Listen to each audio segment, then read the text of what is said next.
Kapag galit ka, huwag ka muna magsalita. Yan ang natutunan ko sa mga bagay na nagpapagalit sa akin o mga disappointments in life. Kapag kasi mataas ang emosyon natin, nakakapagbitaw tayo ng mga salitang out of anger. Yung mga salitang iyon ang hindi napag-isipan ng mabuti. Kaya kadalasan, tayo pa ang nakakasakit ng damdamin ng iba at mas lumalala pa ang sitwasyon.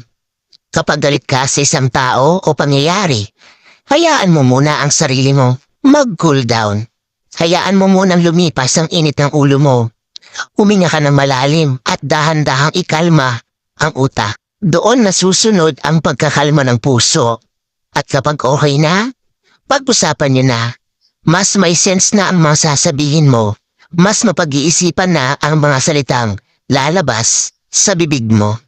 Huwag magpadala sa bugso ng